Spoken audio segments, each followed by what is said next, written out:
샬롬, 부활하신 주 예수 그리스도 안에서 우리 하나님께서 베푸시는 넘치는 풍성한 은혜와 능력과 지혜와 권능이 충만할 수 있기를 기도하고 축복합니다. 함께 읽고 묵상할 말씀은 고린도전서 3장 18절로부터 23절 말씀입니다. 제가 읽어봅니다. 아무도 자신을 속이지 말라. 너희 중에 누구든지 이 세상에서 지혜 있는 줄로 생각하거든 어리석은 자가 되라. 그리하여야 지혜로운 자가 되리라. 이 세상 지혜는 하나님께 어리석은 것이니 기록된 바 하나님은 지혜 있는 자들로 하여금 자기 꾀에 빠지게 하시는 이라 하였고 또 주께서 지혜 있는 자들의 생각을 헛것으로 아신다 하셨느니라. 그런즉 누구든지 사람을 자랑하지 말라. 만물이 다 너희 것임이라. 바울이나 아볼로나 게바나 세계나 생명이나 사망이나 지금 것이나 장래 것이나 다 너희 것이요 너희는 그리스도의 것이요 그리스도는 하나님의 것이니라. 아멘.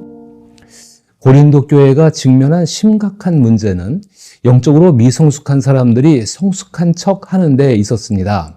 사실 아무도 온전하게 성숙하게 될 수 없고 성숙하게 되어져 가는 것인데 말입니다. 그래서 예수님이 지적하신 것처럼 앞을 보지 못하는 사람이 길을 안내하는 상황과 같았습니다. 영적인 성숙함은 믿음에 관한 모든 것을 완전히 이해하고 있다는 확신이 아닙니다.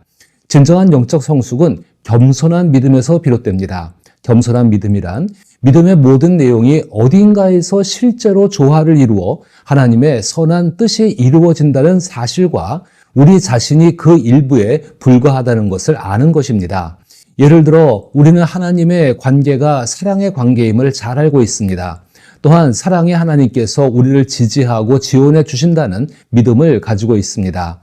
그래서 우리의 기도는 하나님의 지지와 지원을 간구하는 내용으로 가득 차 있을 때가 많습니다. 여기서 지지란 하나님께서 우리 삶의 버팀목이 되어주시고 우리의 편이 되어주신다는 의미입니다. 이러한 지지는 주로 마음과 생각과 같은 눈에 보이지 않는 것들에 해당합니다. 반면 지원은 실제적인 도움과 필요를 채워주는 공급을 의미하며 주로 구체적인 것들을 포함합니다.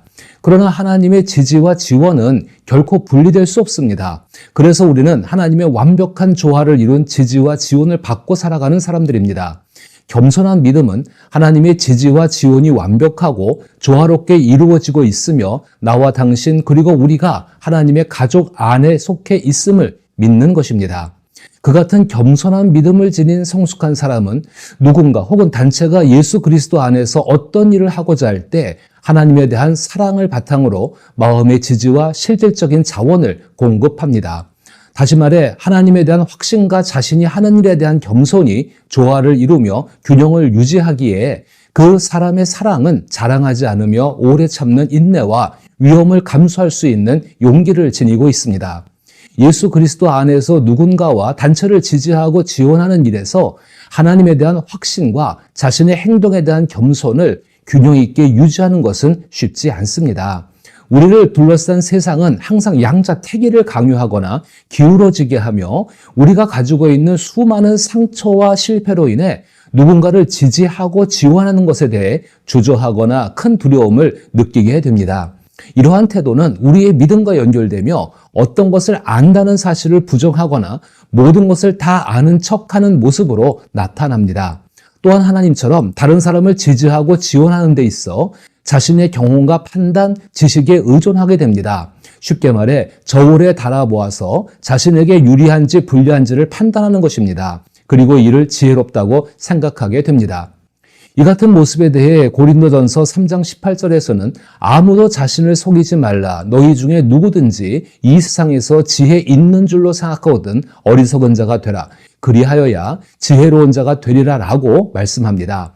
이 말씀은 세상의 그런 풍조에 속지 말라는 경고와 함께 진정한 기독교 신앙 속에서 지혜를 얻을 수 있음을 말씀하고 있는 것입니다.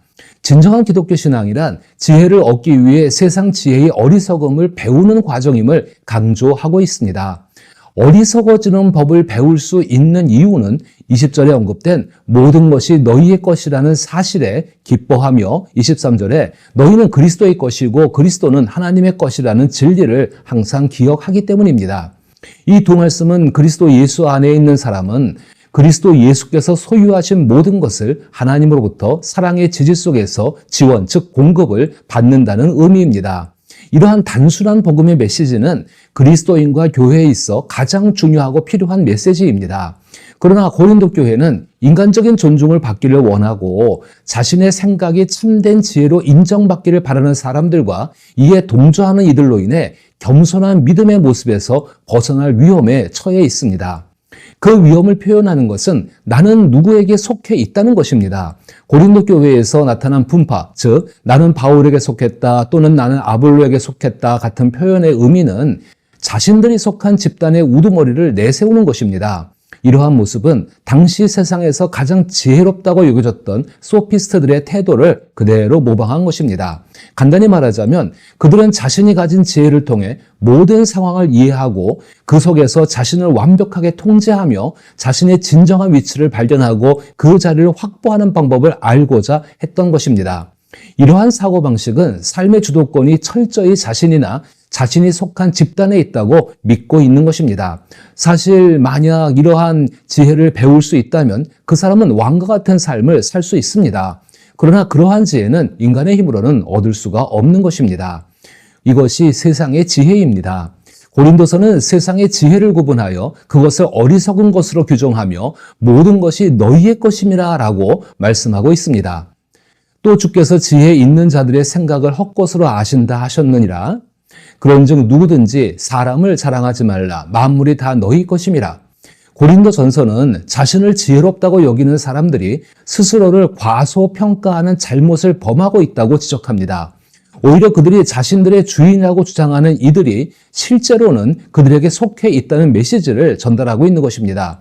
이를 현대 교회에 적용해 본다면 교회 내에 존중받고 본받고자 하는 인물이 있을 수 있지만 그들로부터 영향을 받지 않는다는 것이 중요하다는 점을 강조합니다. 사실 교회의 목사, 장로 그리고 존경받는 모든 인물과 그 외의 모든 것들은 그리스도인의 소유이며 예수 그리스도와 하나님을 제외한 모든 것이 그리스도인의 것이라는 점입니다. 모든 것이 그리스도인의 소유라는 말의 의미에 대해 깊이 생각해 봅시다. 이는 예수 그리스도를 통해 무한한 사랑을 지닌 하나님으로부터 지지와 지원을 받는다는 것을 의미합니다. 동시에 우리는 하나님처럼 다른 사람에게도 지지와 지원을 베풀 수 있습니다. 이 두 가지를 믿고 실천할 때 낮아진 것을 높이고 높아진 것을 낮추어 하나님께서 오시는 하나님 나라를 만들어가는 모든 것을 소유한 사람이 되어져 갑니다. 이러한 모습이 바로 하나님께서 예수 그리스도 안에서 성령을 통해 우리에게 만들어 가시는 실제적인 모습입니다. 세상이 그리스도인들의 소유라면 생명과 죽음 또한 그리스도인의 소유입니다. 다시 말해 그리스도인은 이미 부활의 백성이라는 뜻입니다. 예수님의 부활에 대한 복음의 메시지를 통해 확고한 부활의 소망이 그리스도인들의 희망이 되었기 때문입니다. 현재와 미래 또한 그리스도인들에게 속해 있는 것입니다. 따라서 그리스도인들은 이미 중요한 존재이고 비록 악한 시대가 계속되고 있더라도 그리스도인들은 다가오는 시대에 속해 있다는 확신을 가지고 살아갈 수가 있습니다. 더욱이 그리스도인들은 다른 사람들이 주인공인 극본에서 단순히 조연으로 서 있는 것이 아닙니다. 그리스도인들은 자기 인생이라는 한편 연극의 하나님과 함께 주인공입니다. 그래서 나는 누구에게 속해 있으며 그 지혜를 따라 살아야 한다고 주장하는 것은 마치 아름다운 호수가 언덕 너머에 있음에도 불구하고 더러운 도랑물에서 물장구를 치고 있는 아이와 같다고 할 수 있습니다. 혹은 훌륭한 음료와 청정한 약수가 준비되어 있음에도 불구하고 오염된 물을 마시는 것과 다를 바가 없다는 것입니다. 우주 전체가 그 안에 담긴 모든 진리, 신비, 지혜가 그리스도인에게 속해 있으며 그리스도인의 탐구를 기다리고 있음에도 불구하고 마치 개인 숭배에 빠진 것처럼 입씨름에만 몰두하는 것, 또 다른 소피스트들처럼 행동하는 모습을 상상해 보십시오. 성숙한 그리스도인들이 볼 때 이것이 얼마나 우스꽝스러우고 화가 나는 모습이겠습니까? 그럼에도 불구하고 그리스도인들은 종종 사소한 논쟁에 빠지는 유혹에 휩쓸리곤 합니다. 이러한 유혹의 속삭임은 더 많은 이익을 가져다주고 더 안전하며 더 많은 사람들의 존중을 받을 수 있다라고 말합니다. 그러나 실제로는 아무것도 얻지 못하거나 그 결과가 매우 미미할 뿐입니다. 그리스도인이 세상과 자신의 삶에서 시선을 들어 위를 바라볼 때 그리스도인들이 마주하는 존재는 멀리 있는 신의 성품이나 모호한 존재가 아닙니다. 바로 이스라엘의 하나님, 그리스도 예수의 아버지이신 창조주 하나님이십니다. 우리는 예수의 부활이라는 증거를 통해 사랑이 많고 무한하신 하나님의 지지와 지원을 받는다는 사실을 믿을 수 있습니다. 이 믿음이 있다면 우리는 다른 사람들을 충분히 지지하고 도울 수가 있습니다. 이러한 믿음은 하나님의 영, 즉 하나님의 아들이신 예수의 영이 우리 안에 살아계시며 우리를 하나님의 성전으로 만들어가고 있다는 증거입니다. 또한 우리는 하나님을 예배하고 찬양하는 일을 최우선의 과제로 삼고 있는 백성으로서의 변화되어져 가고 있다는 증거이기도 합니다. 위더스 교회의 성도들이 교회를 지지하고 지원하는 이유는 과연 무엇일까요? 성도분들은 이미 예수 그리스도 안에서 하나님으로부터 지지와 지원을 받고 있다는 사실을 알고 있기 때문입니다. 그러나 교회의 목사와 장로들이 그런 성도들이 하고자 하는 일에 대해 하나님의 지지와 지원을 의지하지 않고 세상의 방법을 찾는다면 고린도 교회처럼 하나님께서 기뻐하시는 겸손한 믿음을 잃어버릴 위험이 커집니다.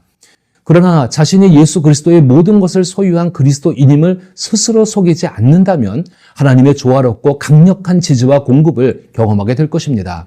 전쟁 중에 필요한 지원은 전투가 벌어지는 전선에서 지원됩니다. 누군가를 지지하고 지원하는 것은 마음과 생각 그리고 실제적인 것들이 충만한 즐거움 속에서 이루어져야 하며 이는 마치 전쟁과도 같습니다.